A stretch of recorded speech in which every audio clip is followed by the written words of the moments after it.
Leider habe ich beim Ausbauen der vorderen Speichen hier ein Gewinde abgerissen. Und grundsätzlich war die Idee, einfach neue Speichennibbel zu kaufen, weil die sind ja hier stark angerostet. Die Edelstahlspeichen wollte ich weiterverwenden. Habe jetzt aber festgestellt, dass das irgendwie ein 0,75, also ein Gewinde ist mit einer 0,75er Steigung. Und die normalen Speichennibbel haben alle 0,7 als Steigung, also eine M4-Gewinde.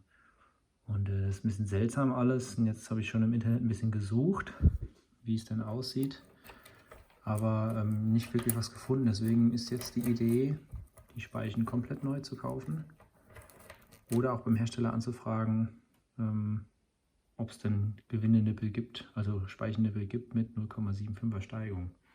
Um jetzt rauszufinden, was es für Speichen sind, gibt es hier so einen schönen Speichenrechner bei WWS. Kann man dann kalibrieren, das Bild, und die Speicher anschließend entsprechend abbilden, damit man dann genau den Code hier oben hat. Man kann hier unten die Winkel eingeben, Speichentyp, Schenkellänge, alles einzeln, um dann seinen Typ draus zu finden. Dann kann man den gut nachbestellen. Das werde ich jetzt mal versuchen und noch mit dem Hersteller telefonieren. Vielleicht gibt es eine Lösung dafür. Problem ist halt wirklich, dass nur eine Speiche abgebrochen ist und ja, eine Speiche wird schwer sein zu kaufen, leider. Also auf der Seite findet man auch alle Angaben, wie man wo was zu messen hat. Und dann können wir das mal hier kurz grob nachmessen. Das ist jetzt nur hier mit dem Zollstock mal kurz. Wir haben hier hinten einen Winkel, deswegen müssen wir die da anlegen. Und dann gehen wir rüber auf Wert und haben hier 227 mm. Das können wir dann hier eintragen.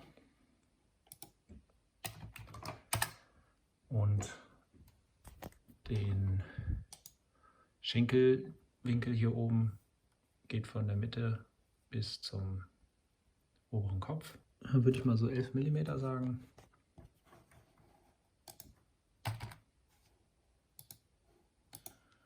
Und zum Vergleich können wir es dann noch anhalten. Upsi. Den Winkel von Speichen kann man auch ganz einfach messen. Ich habe hier so einen manuellen Winkelmesser genommen. Man sieht direkt, dass es da parallel ist. Und das zeigt mir jetzt 20 Grad an.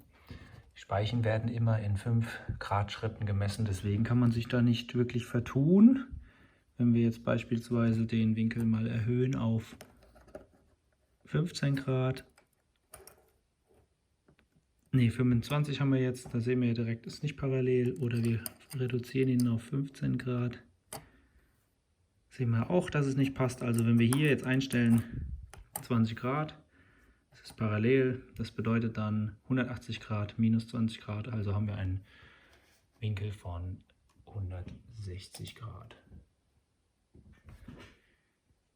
Ganz einfach.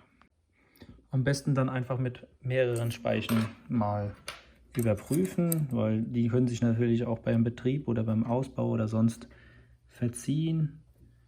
Und es wäre natürlich doof, wenn man dann genau die Speicher nimmt, die so verzogen ist, dass man den falschen Winkel abmisst. Aber das sind jetzt hier 3 Speichen gewesen und die sind alle im Winkel gewesen.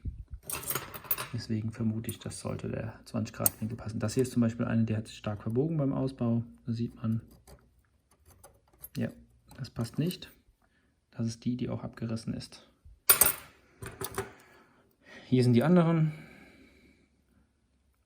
Ja, sieht man, das müsste eigentlich alles passen.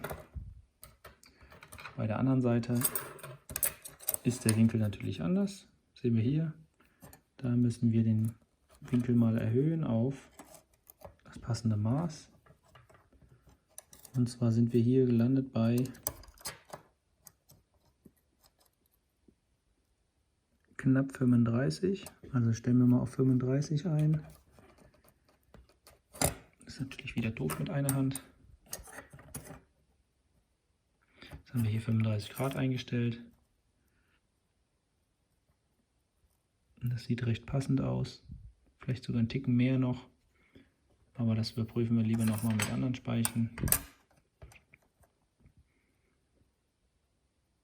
Sieht gut aus. Wir können ja Jetzt nochmal schnell auf die 40 hochgehen. 40 Grad. Testen, ob das gut aussieht und passt mit dem Winkel, aber ja, prüfen wir noch ein paar Speichen. Beim Speichennippel ist es ähnlich und noch einfacher. Man misst einfach hier oben den Kopf. Da haben wir 10 mm ungefähr. Hier sollte es 5,5, ups, das ist etwas magnetisch. 5,5 mm betragen und die Gesamtlänge von 18. Und einen oberen Durchmesser haben wir hier von, na, das ist ja jetzt mit dem Magnet. Da haben wir 6,4 mm. Es ist etwas korrodiert, deswegen stimmen die Maße nicht ganz, aber das ist auch ein G9 Gewindenippel, also kein metrisches Gewinde. Hier kann man das auch nochmal schön erkennen. G9 gibt es hier die Größe, die wir ausgemessen haben. 5,5 ist die Schlüsselweite für den Vierkant, 6,4 der Durchmesser und 8, 10, 18 ist die Länge. Und da haben wir hier dieses G9-Gewinde, was wahrscheinlich eine Steigung von 0,75 hat, weil wir den 0,7 bei 4 mm haben.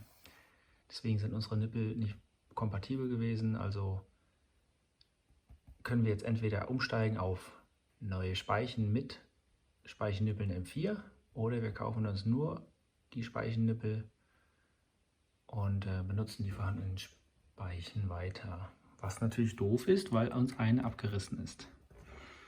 Ich denke mal, wir werden alles neu kaufen einfach.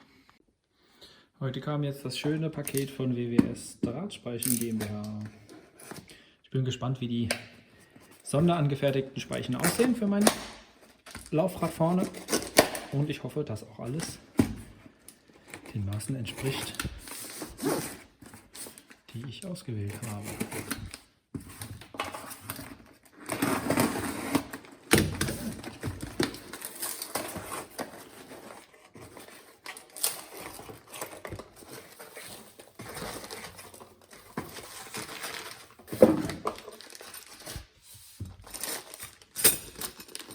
Ja, wir haben jetzt hier die neuen Speichen, Edelstahl auf Maß bestellt. Innere und äußere Speichen jeweils und die neuen Speichennippel. Und natürlich auch hier die im Vergleich die alte Speiche und den alten Nippel, den neuen Nippel.